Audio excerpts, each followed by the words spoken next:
Good evening, folks. It's Diamond with the Oppenheimer Ranch Project and Magnetic Reversal News, bringing you a grand solar minimum update, Sunday, June 23rd.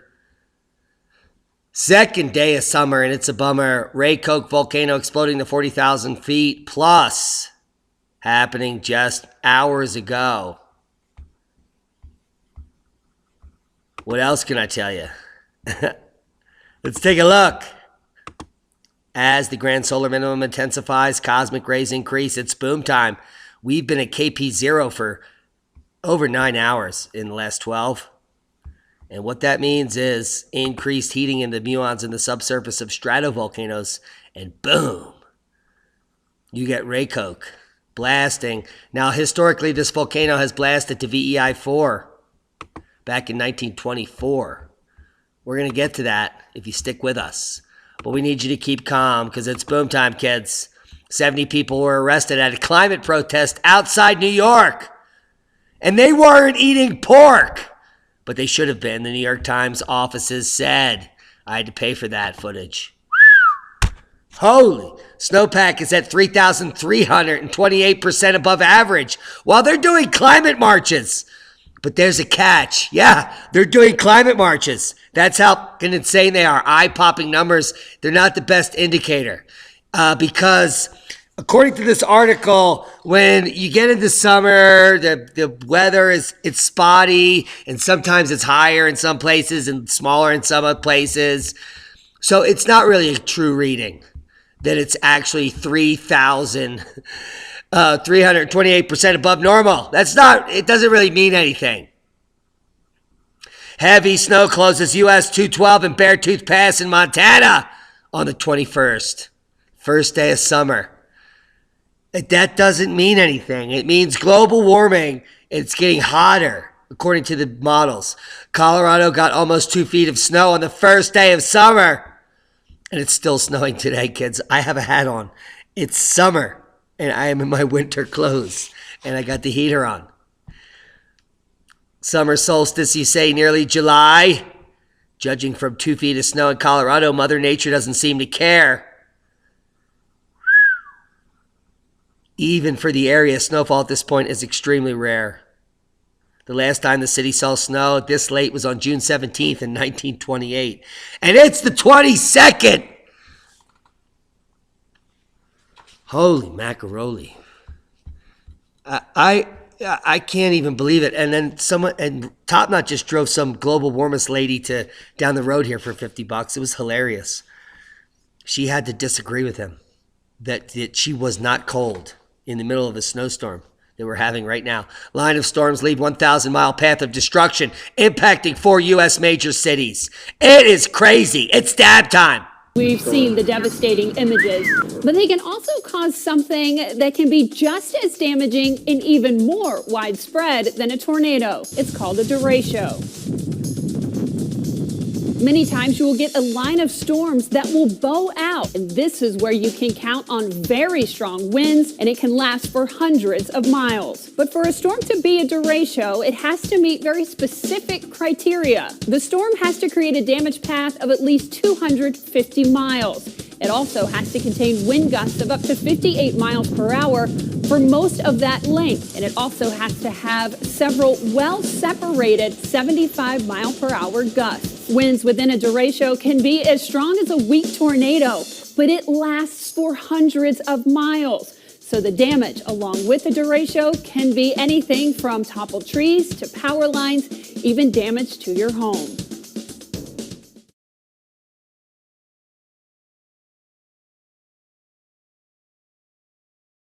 And we're back. And there's Trump. Look at that chump. I know a lot of you like the sun. I mean, a lot of you love him. But all politicians are scumbags. And we're stuck. We're stuck on Trump. It's on purpose. Oh my God. Thank you, CNN. Here are the storm reports. 339 severe wind damages, 36 large hail. We'll get to that when we figure out how big it is. Shut up. Now, shelf clouds were seen along the line of storms in major U.S. cities such as Kansas City and St. Louis. Got a taste of strong winds. Heavy rain from these apocalyptic-looking clouds. People thought the end was near. And we can't even open that shop because it's on a Twitter feed. Thank you, Andy Ward, for not allowing us to do that. There was flooding, and there was more flooding and blurry pictures and other shit, which you could probably check out on your own because we're trying to pack this. We're just trying to pack it. So what we're going to do here is load some of these videos here, and you'll be on your own for the next 14 minutes while we have a good time. Heavy rain causes more issues in southwest Michigan. Oh, southwest. Well, that's not the northeast where Top Knot lives, so that's not that bad. Updated from WKZO AM FM. Forecasters are calling it Michigan's third wettest year in ever. Forever never. As rain continues to fall, causing more problems throughout the area, the National Weather Service in Grand Rapids is issuing moderate flooding advisories for Barry Calhoun. Forecasters say much areas may receive 3 inches of rain. Man, that is not good for planting. Not good for local farmers. They've already been hit by flooding after flooding, and then more flooding, and then there was more flooding, and then it was summer. It was a bummer, and there was flooding. Now it's snowing, 2 feet of snow where I'm at, and I got a hat on. Governor asked for federal farm help after a record-setting wet spring because of global warming. When they said we weren't going to get any rain. And look at how smarmy that little C word is. Smiling her ass off. I swear to God, it's now flooding. It's flooding. It's going to never rain, and now it's going to rain forever and be really cold and snow. Don't you know it's global warming? It's climate change. No thanks. We won't allow that. Humans are growing little skull horns because of their phones. This is crazy. It sounds crazy. Yeah, it is crazy. It doesn't even sound crazy. It is. Humans are growing horns in the back of their skulls. It doesn't come from a tabloid. It comes from a peer-reviewed study in scientific reports. And we're going to open that to prove it to you. Australian researchers say many people, young ones especially, are showing up with what's known as enlarged external occipital protuberances. And that means you're Satan. It sucks. But these are horns on the back of your skull just above the neck. What the heck? That's what I said. Well, we all knew it was coming. Prominent exostosis projections from the occipital squama, more substantial and prevalent in young adults than older age groups using phones. And they should be smoking bones.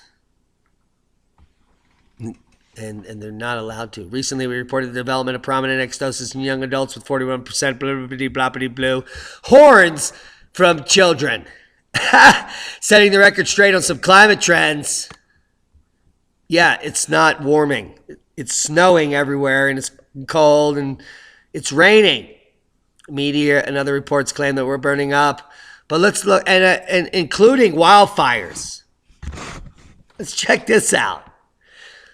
The black line is the number of wildfires in Canada. And I'm going to show you how to smoke a chillum properly. You put it in between the 2 fingers there.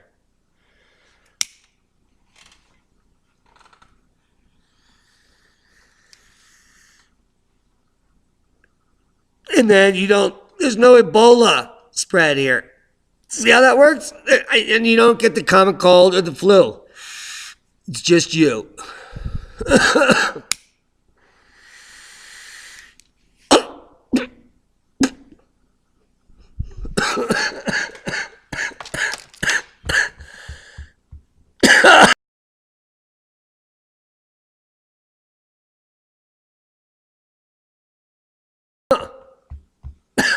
Number of hectare burns in millions of acres in blue. Who knew that they were lying to us? Number of wildfires has been decreasing since 1928, 1998, 1989. Can we get these numbers straight? 1989 to 2019, straight down from about 10,000 to about 8,000 on average. Let's talk about U.S. heat waves. The annual heat wave index in blue, showing you the peak there in 1934 and thereafter 35. As CO2 rises, the heat wave index decreases. In fact, the annual heat wave index is not at all substantially doing anything. Lake Ontario flood levels are increasing as cosmic rays increase. They're increasing exponentially, especially, boom, straight up. Maybe in the last 5 or 10 years. And at the highest levels ever since pre-industrial times. Heat waves in Ottawa. They claim they're burning up in Canada because it got cold here in the late 80s. You see how cold it got in the late 80s? You're looking at the graph. It got cold in the late 80s here. I'm circling it right now. I'll show you how. And then the CO2 rises straight up, higher than ever, and we're all going to die, except it's the lowest ever in geologic history. And the temperature here, 30-year moving average, is not increasing. It's decreasing. Do you see that trend? I do. And that's called science facts. Yeah, and that's the facts, folks. They're liars. Pants on fires. You know who's not a liar? Cascadia Fault Zone. The rupture zone has been moving. We had a 5.6 in Petrolia down the rupture, and we had a cacophony of quakes in the 5.4 magnitude, downgraded to 4.6 by the USGS downgrade service, including a cacophony of aftershocks in that region. So people are shitting their pants and taking their names because the last one to pop off is an uptick. So we have a series of 5.4s with aftershocks. That movement has moved down to Petrolia where a 5.6 just kicked off. And we're going to check tsunami damage. I'm sure you're scared out there. But you're waiting for this 7.9 to 9.4 to completely. No tsunami warning, watch, advisory, or threat. Good news. Good news coming from the Petrolia 5.6, which will be downgraded at any moment. Watch it. Watch it get downgraded. Let's watch it. 12 minutes, 15 seconds in. It's been a while since we've done this, kids. It feels good, doesn't it? I love it when a plan comes together. New Madrid seems to be slipping. 2.6 in Ridgely. Could be evidence of an uptick. But I'd be worried about the Cascadia in the next 24 to 48 hours. Space weather is low. We have KP at 0, which could be in, that's where we typically put the lithospheric flexure warning at. So let's just make sure that the phi angle is not really picking up what we're putting down, because it could be bad news for the Cascadia region. So let's just do a quick diagnosis here live on the air. Thank you, Ben Davidson, for access to spaceweathernews.com. We're going to quick check we're approaching that phi angle. Okay, it's not looking good, folks. So here we are in the 150 to 180 region, so we do not want to be here right now, especially with the Cascadia kicking off like it is. So there is a high lithospheric flexure warning in Cascadia happening right now. We're going to put California on alert for a major quake happening in the next 24 hours. It's boom time, kids. I said it. 40% chance of major activity there. That's a high number. Volcano watch. The interferogram tracking the inflation at the Kilauea summit, showing quite a bit of inflation since the eruptive activity stopped. Nothing major, but it shows large amounts of magma intruding at the 1 kilometer depth here. Come read it. I'm not making this up. GPS station showing inflation at the summit of Kilauea. So that means that there'll be more activity in our near future, kids, like the activity we saw earlier today, which could not be shown again. There it is. Of course we'll show it. And you can see that major plume nearing stratospheric levels, literally. 43,000 feet or higher. Major chemical signature of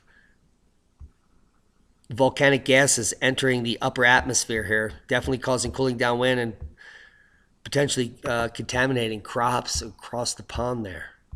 No one ever says that. This is in Russian, by the way. Take a look at those pictures. Holy crap. Raikoke popping a knob. Hasn't done that since 1924 when it blew at VEI 4. Kuril Islands major explosive eruption after explosive activity 24 hours prior was sending ash only to less than 20,000 feet. They were calling it major activity, and now we have an eruptive activity to 43,000 feet. I wonder what they're calling that. Holy sh! Are they calling that like super major awesome?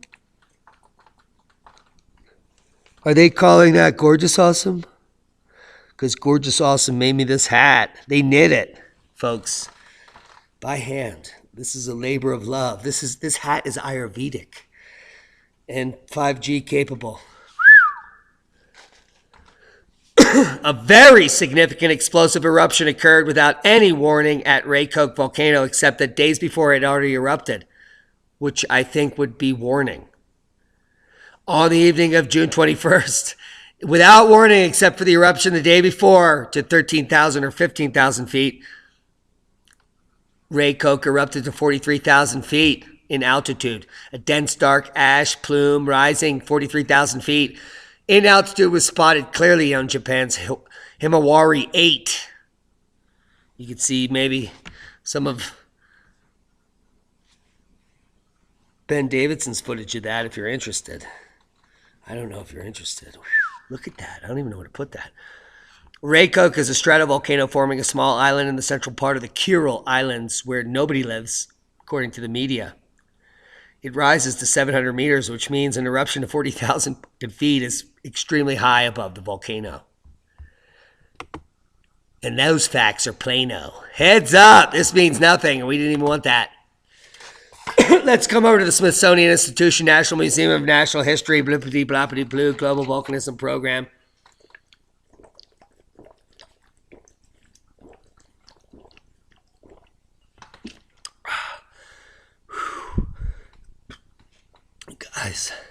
Guys, be smart and hydrate. You gotta hydrate. If you don't hydrate, then you'll dehydrate.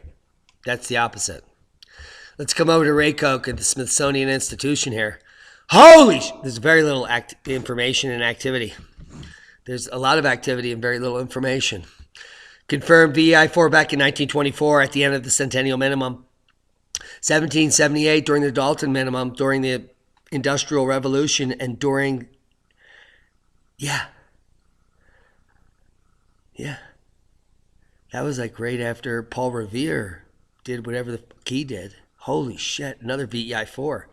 This is the signal. This is the signal volcano. It is signaling us that the revolution is upon us. The evolution of the situation has caught upon the revolution of the Raikoke. Are you smoking it? Because I am. Cosmic rays increasing. KP0. I'm no Quiro, but I am definitely a scientist pointing out KP0. You knew that because you're psychic. Worldwide Volcano News Update. Sabancaya also blowing with the uptick. Check it out. KP0, Sabancaya to 29,000 feet. Raikoke, 43,000. We already talked about that. Ad nauseum. Shivalush, 13,000 feet. It's boom time, kids. Boom! I can't make this up!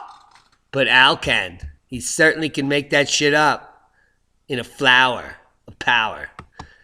Keep calm. I know. That was crazy. Etna reported a pause of explosive activity. Dukono exploding. Raikoke. There's the intense activity to 15,000 feet. Ubinus! Oh my God, that's almost like Uranus. Did you stick it in your binus? I doubt it. I doubt it. Unless they paid you good money. Oregon governor sends out state police to find the GOP lawmakers skipping on the climate vote. They didn't want to vote on it because it was snowing in Colorado. And they were embarrassed to vote on something about us all burning up because it's snowing. And now a militia threat shuts down the Oregon Capitol amid the walkout of the lawmakers. This is awesome. It's happening now. It's happening. Have you seen the price of Bitcoin? Right up your arse. It's almost at 11 G's, folks. I told you to buy that Litecoin. I told you. You know you would have, right now, today, quintupled all of your savings in 4 months.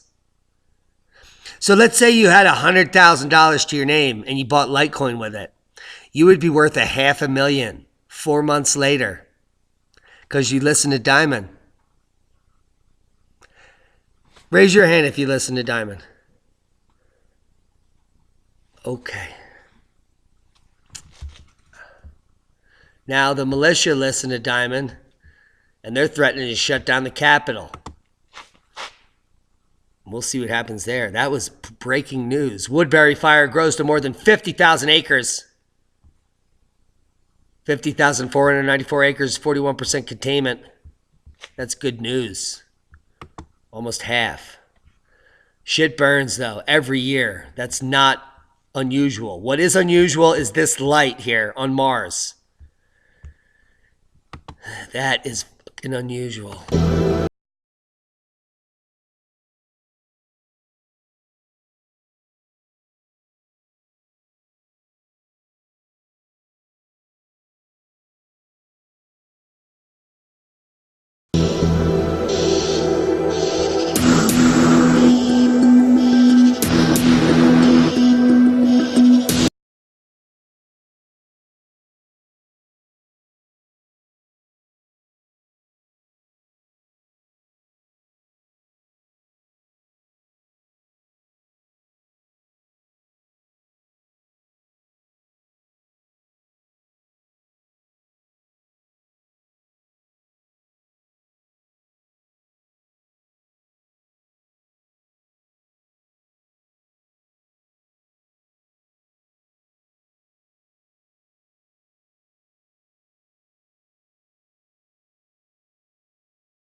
Okay, we're back. Man, I was getting a little, new agey and shit. That was the craziest. Mysterious glowing light on Mars captured by NASA's Curiosity probe. A photograph taken by NASA's Curiosity rover on Mars has captured a mysterious, bright, glowing object. Let's close that. The black and white photograph shows the desert landscape with the high rocky hills in the background. In the front, a large rock formation, a tiny elongated white blob appears to be streaking past. NASA has previously admitted that aliens were on Mars, but the CIA prevented them from actually telling the truth and had taken the probe right up there. This image was taken on the 16th of June, and while conspiracy theorists have said the photograph is evidence of extra testicles on my balls. I mean, on the red planet. It appears more likely to have been cosmic rays, heating the subsurface with muons and causing a little boom time. Or maybe even causing an electrical glow. That's the $5 Mars hoe. If you're in the know. I can't even believe people are watching this channel.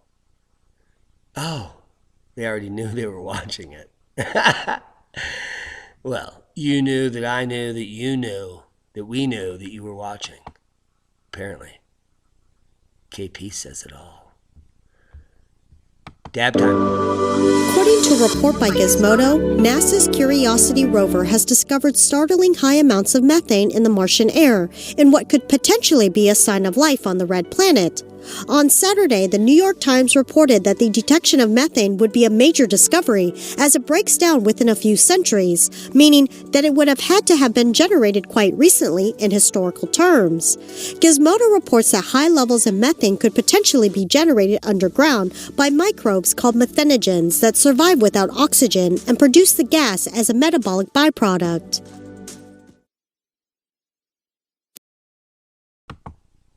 I can't believe they picked her as the spokesperson for that video.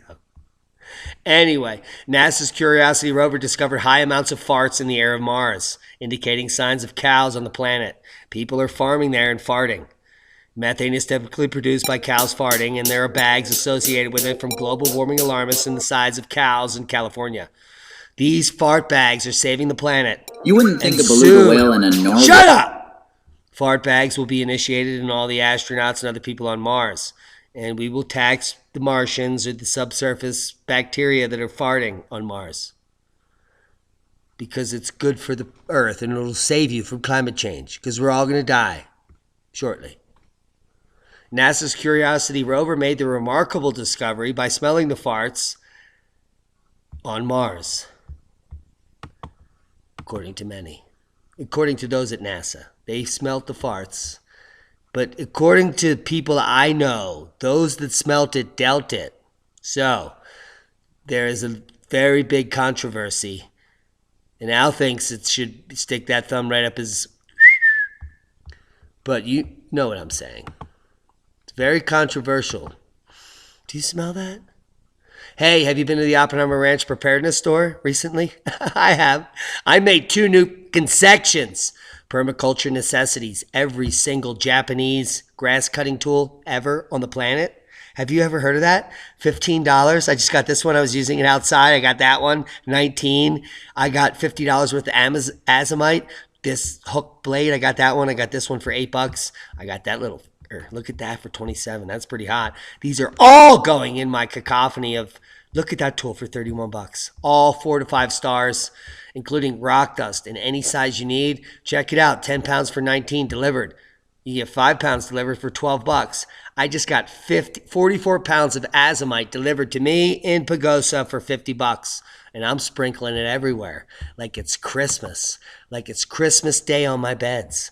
Not only that, the EM1 came in, and we're going to do a video on what that actually is and why the screen is actually blank. Maybe we should go forward. I don't even know. Let's go forward. We're back in the store. Al Gore's a bore.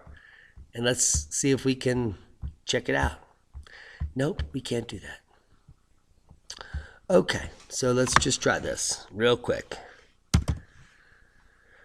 Okay, we're back in there. Al Gore is just making a mockery of you.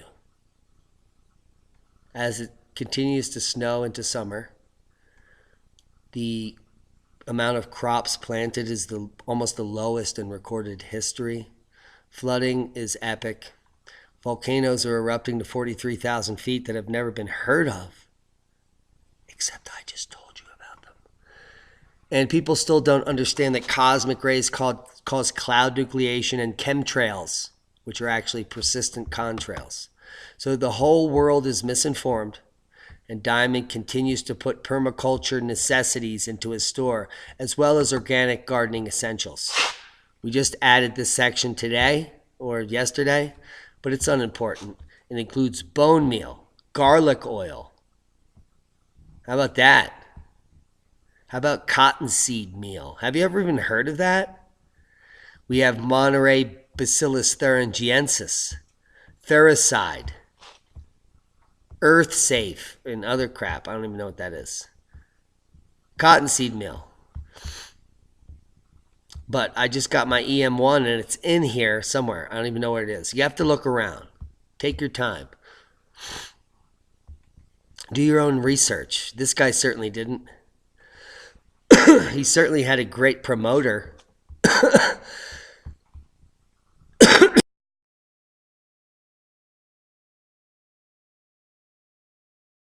Look, it's dab time, kids. I don't have time to dab. Send Al Gore an email. Tell him to suck it for Diamond.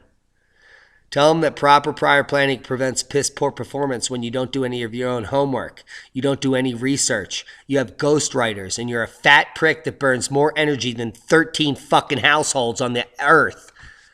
That's who that schmuck is. That schmuck can suck it.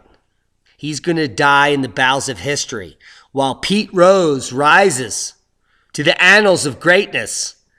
This annal is going to burn in hell.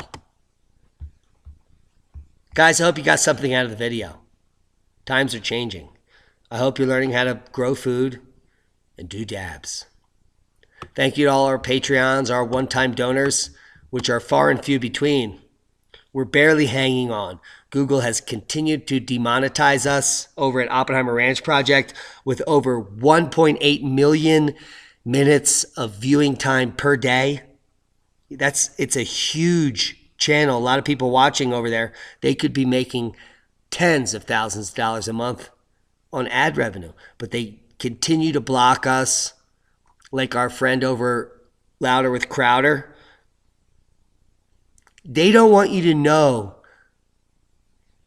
opinions or truths. They don't want to follow the Constitution. They don't give a fuck about the freedom of speech. And you know what? If you're listening, fuck you. You can suck it. We love each and every one of you. Grow food. The time is coming. The clock is ticking. Are you farming?